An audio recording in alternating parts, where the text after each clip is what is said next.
Night.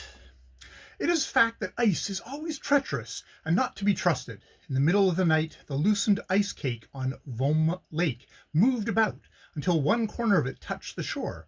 Now it happened that Mr. Smyre Fox, who lived at this time in Ovidcloister Park on the east side of the lake, caught a glimpse of that one corner while he was out on his night chase. Smyre had seen the wild geese early in the evening and hadn't dared to hope that he might get at one of them, but now he walked right out on the ice. When Smyre was very near to the geese, his claws scraped the ice, and the geese awoke, flapping their wings and prepared for flight. But Smyre was too quick for them. He darted forward as though he'd been shot, grabbed a goose by the wing, and ran towards land again. But this night the wild geese were not alone at the ice, for they had a human being among them, little as he was. The boy had awakened when the goosey gander spread his wings. He had tumbled down on the ice and was sitting there dazed. He hadn't grasped the whys and wherefores of all this confusion until he caught sight of the little long-legged dog who ran over the ice with a goose in his mouth.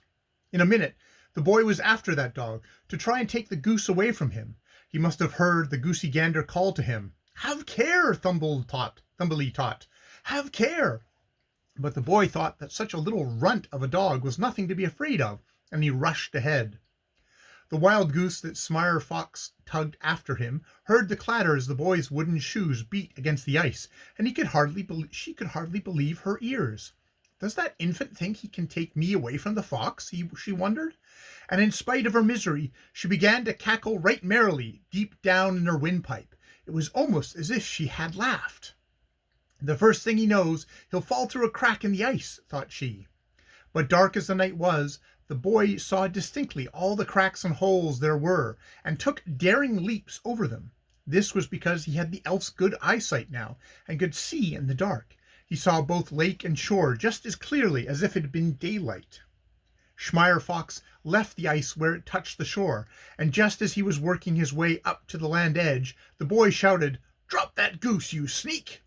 Smyre didn't know who was calling to him, and wasted no time in looking around, but increased his pace. The fox made straight for the forest, and the boy followed him, with never a thought of the danger he was running. All he thought about was the contemptuous way in which he had been received by the wild geese, and he made up his mind to let them see that a human being was something higher than all else created. He shouted again and again to that dog to make him drop his game. "What kind of dog are you, who can steal a whole goose and not feel ashamed of yourself? Drop her at once, or you'll see what a beating you'll get. Drop her, I say, or I'll tell your master how you behave." When Smyre Fox saw that he had been mistaken for a scary dog, he was so amused that he came near dropping the goose. Smyre was a great plunderer who wasn't satisfied with only hunting rats and pigeons in the fields, but he also ventured into farmyards to steal chickens and geese.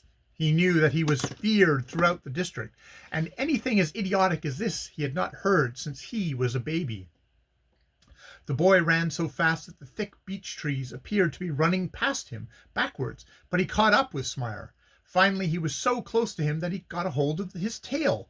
"I'll take the goose from you anyway," he cried, and held on as hard as ever he could, but he hadn't the strength to stop Smyre.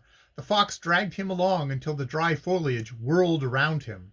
But now it began to dawn on Smyre how harmless the thing that pursued him was. He stopped short, putting the goose on the ground, and stood on her with his forepaws so she couldn't fly away.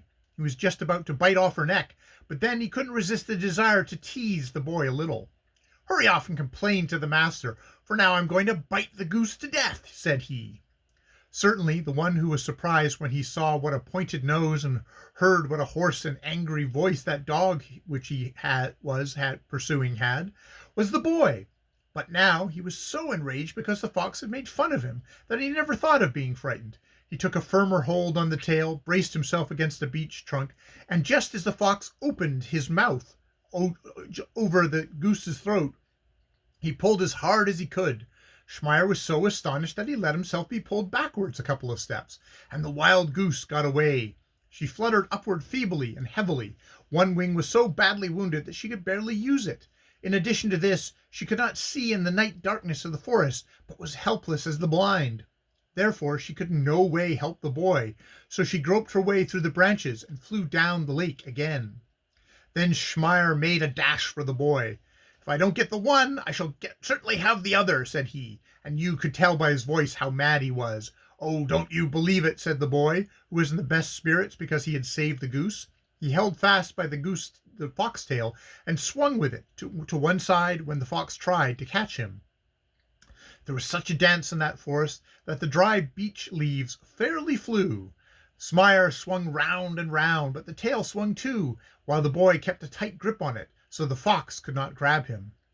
The boy was so gay after success in the beginning, and he laughed and made fun of the fox, but Schmeyer was persevering, as old hunters generally are, and the boy began to fear that he should be captured in the end.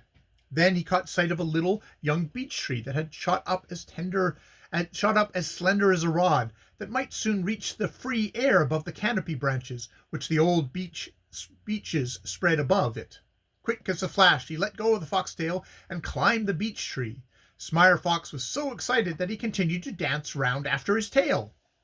"Don't bother with the dance any longer," said the boy. But Schmeyer couldn't endure the humiliation of his failure to get the better of such a little tot, so he lay down under the tree that he might keep a close watch on him. The boy didn't have too good time of it where he sat astride a frail branch. The young beech did not, as yet, reach the high branch canopy, so the boy couldn't get over to another tree, and he daren't come down again. He was so cold and numb he almost lost hold around the branch, and he was dreadfully sleepy, but he didn't dare fall asleep for fear of tumbling down. My, but it was dismal to sit in that way the whole night through, out in the forest. He had never before understood the real meaning of night. It was just as if the whole world had become petrified and never could come to life again. Then it commenced to dawn. The boy was glad that everything began to look like itself once more, although the chill was even sharper than it had been during the night. Finally, when the sun got up, it wasn't yellow but red. The boy looked at it as though it were angry and wondered what it was angry about. Perhaps it was because the night made it so cold and gloomy on earth while the sun was away. The sunbeams came down in great clusters to see what the night had been up to. It could see how everything blushed, as if they'd been all guilty consciences. The clouds in the skies, the satiny beech limbs, the little intertwined branches of the forest canopy, the hoarfrost that covered the foliage on the ground, everything grew flushed and red. More and more sunbeams came bursting through the space, and soon the night terrors were driven away, and such a marvelous lot of living things came forward.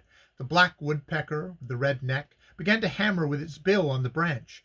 The squirrel glided from his nest with a nut, and sat down on a branch and began to shell it. The starlings came flying with a worm, and the bullfinch sang in the top tree. Then the boy understood that the sun had said to all these tiny creatures, "Wake up now and come out of your nests. I'm here. Now you need be afraid of nothing." The wild goose call was heard from the lake as they were preparing for flight, and soon all 14 geese came flying through the forest. The boy tried to call to them, but they flew so high that his voice couldn't reach them. They probably believed the fox had eaten him up, and they didn't trouble themselves to look for him. The boy came near crying with regret, but the sun stood up there, orange-colored and happy, and put courage into the whole world.